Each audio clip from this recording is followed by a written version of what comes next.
नमस्कार दोस्तों, दैनिक रोजगार समाचार पेपर की इजारा फटाफट बड़ी खबरों में आपका स्वागत है। इजारा बड़ी खबरों को विस्तार से देखने से पहले आपसे गुजारिश है कि देव एकेडमी को सब्सक्राइब जरूर करिएगा।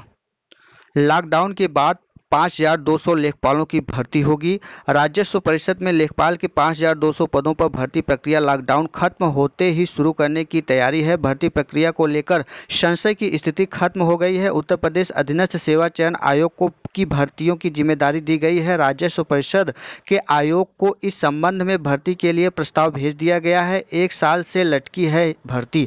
राजस्व परिषद में लेखपाल के कुल 30,837 पद हैं। इसमें से 24,000 पद भरे हुए हैं, शेष पद खाली हैं। लेखपाल के खाली पदों पर भर्ती को लेकर ऊहापोह की स्थिति थी। वजह राजस्व परिषद लेखपाल की भर्ती करनी रही है। राज्य सरकार ने समूह ग तक के पदों पर भर्ती का अधिकार अधीनस्थ सेवा चयन आयोग को दे दिया है। कुछ अधिकारी चाहते थे कि राजस्व परिषद के पास ही लेखपाल की भर्ती का अधिकार रहे। शासन स्तर पर हुई उच्च अधिकारियों की बैठक में अधीनस्थ सेवा आयोग से ही भर्ती कराने का सहमति बनाई गई है। 1 साल से लटकी भर्ती प्रक्रिया की बाधा अब दूर हो जाएगी। लॉकडाउन के बाद निकलेगी विज्ञापन। आयोग के मुताबिक उसे भर्ती संबंधी प्रस्ताव मिल गया है। लॉकडाउन खत्म होने के बाद भर्ती संबंधी विज्ञापन निकाला जाएगा। लॉकडाउन आवेदन लेकर भर्ती परीक्षा कराएगा।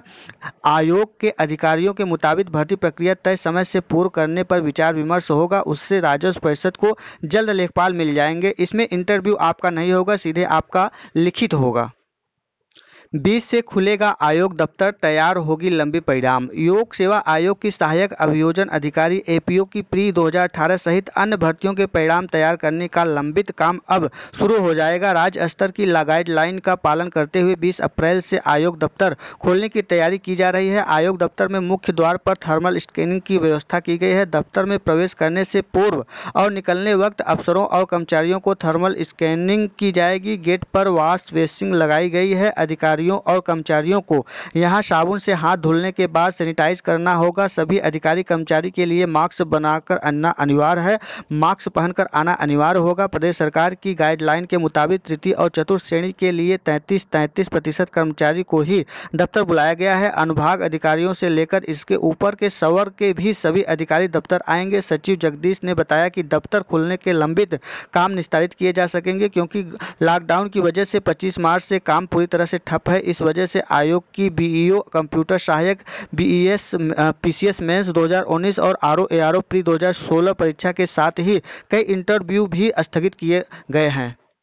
उच्च शिक्षा निदेशालय में भी सोमवार से शुरू होगा कामकाज। उच्च शिक्षा निदेशालय में भी 20 अप्रैल से कामकाज शुरू हो जाएगा। ऐसे में विज्ञापन संख्या 47 के तहत असिस्टेंट प्रोफेसर हिंदी और असिस्टेंट प्रोफेसर राजनीतिक विज्ञान के 287 पदों पर चयनित अभ्यर्थियों की ऑनलाइन काउंसलिंग कराए जाने पर भी विचार हो रहा है। लॉकडाउन में ऑनलाइन काउंसलिंग न हो पाने के कारण चयनित अभ्यर्थियों की नियुक्ति फंसी हुई है। उच्च शिक्षा निदेशक डॉक्टर वंदना शर्मा ने बताया कि सोमवार से निदेशालय खुल जाएगा। सभी अफसर कार्यालय जाएंगे, लेकिन कर्मचारियों को रोटेशन के तहत बुलाया जाएगा। 33% कर्मचारी को रोटेशन के आधार पर कार्यालय बुलाया जाएगा। सोशल डिस्टेंसिंग का पालन करते हुए कामकाज होगा। सभी को मास्क भी लगाना होगा। निदेशक में सैनिटाइजर एवं सुरक्षा संबंधी अन्य उपचार दिए गए हैं। रेलवे में भर्ती पर कोई रोक नहीं है। रेलवे ने कोरोना के मद्देनजर न तो भर्ती पर कोई रोक लगाई है और न ही टिकट खिड़की बंद करने का कोई फैसला लिया है। रेलवे के अतिरिक्त महानिदेशक डीजे नारायण ने इस संबंध में जानकारी दी। उन्होंने कहा, इस संबंध में खबरें निराधार है। रेलवे में भर्ती की एक व्यापक प्रक्रिया है। रेलवे ने कुछ श्रेणी में भर्ती प्रक्रिया खत्म करने जैसी कोई फैसला नहीं लिया है। फिलहाल रेलगाड़ियों का आवागमन न होने से टिकट बुकिंग बंद है। उपयुक्त समय आने पर यात्री सेवाएं शुरू करने के साथ ही टिकट खिड़की खोलने पर भी उचित निर्णय लिया जाएगा।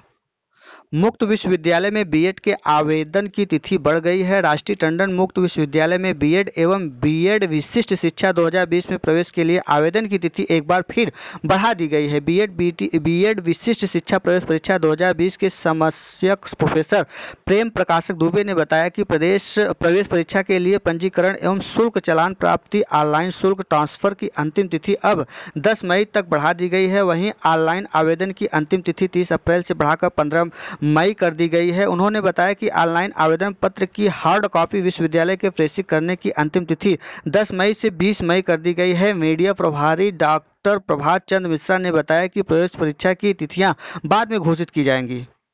एसएससी की निरस्त परीक्षाओं की नई तिथियां 3 के बाद। कर्मचारी चयन आयोग की ओर से लॉकडाउन के दौरान निरस्त परीक्षाओं की नई तिथियों की घोषणा 3 मई के बाद की जाएगी। आयोग के सूत्रों के अनुसार कोरोना वायरस महामारी से उत्पन्न स्थिति की समीक्षा के लिए हुई विशेष बैठक में परीक्षा की नई तिथि के बारे में चर्चा की गई है। बैठक में लॉकडाउन की स्थिति को देखते हुए इस अवधि में होने वाले सभी परीक्षाओं की स्थितियों को रद्द करने की फैसला लिया गया था। नई तिथि की घोषणा लॉकडाउन की अवधि 3 मई की पूरी होने के बाद किया जाएगा। यूजीसी की कमेटी तय करेगी कब होगी परीक्षा। 7 सदस्यीय कमेटी की रिपोर्ट के आधार पर होगा निर्णय। परीक्षा का प्रारूप सत्र नियमित करने को लेकर हो रहा है मंथन। इलाहाबाद विश्वविद्यालय समेत देश के अन्य सभी विश्वविद्यालय एवं महाविद्यालयों में लॉकडाउन के कारण प्रभावित हो रहे सत्र को कैसे नियमित किया जाए और परीक्षा का प्रारूप क्या हो, इस पर मंथन करने के लिए विश्वविद्यालय अनुदान आयोग यूजीसी की ओर से 7 सदस्यीय कमेटी का गठन किया गया है। 25 से बोर्ड कापियों के मूल्यांकन की तैयारी। यूपी बोर्ड की हाई स्कूल और इंटर की कापियों का मूल्यांकन 25 अप्रैल से शुरू कराने की तैयारी है। ऐसे में 56 लाख से अधिक बच्चों का परिणाम 10 जून से पहले घोषित किया जा सकता है। 20 अप्रैल को सरकारी दफ्तर खुलने के बाद हालात का जायजा लिया जाएगा। क्योंकि मूल्यांकन यूपी के सभी 75 जिलों में होना है, इसलिए देखना होगा कि कितने जिले कोरोना से अधिक प्रभावित हैं, कितने हॉटस्पॉट हैं, कितने मूल्यांकन केंद्र हॉटस्पॉट में हैं। इसके बाद ही कोई गाइडलाइन जारी हो सकेगी। यूपी बोर्ड के अपनी तैयारियां शुरू कर दी है। मूल्यांकन केंद्रों के लिए आवश्यक निर्देश बनाए जा रहे हैं। 1 लाख शिक्षा मित्रों को बीमा का लाभ दें। अपर आयुक्त ने स्कूली शिक्षा महानिदेशक को दी चेतावनी। श्रम सुविधा पोर्टल के माध्यम से पंजीकरण कराने का आदेश किए। 3 महीने की अग्रिम फीस जमा करने को न करे बाध्य। लॉकडाउन के दौरान बसों का किराया भी न लेने के लिए स्कूल से कहा। फीस न जमा कर पाने वाले विद्यार्थियों का नाम काटा हो तो कार्रवाई की जाएगी। ये था आज का दैनिक रोजगार समाचार पेपर की इजारा फटाफट बड़ी खबरें। वीडियो अच्छा लगा हो तो देव एकेडमी को सब्सक्राइब, लाइक, शेयर, कमेंट करना ना भूलिएगा दोस्तों। वीडियो में अंत तक बने रहने के लिए बहुत बहुत धन्यवाद। फिर मिलते हैं एक नई वीडियो में, तब तक के लिए नमस्कार।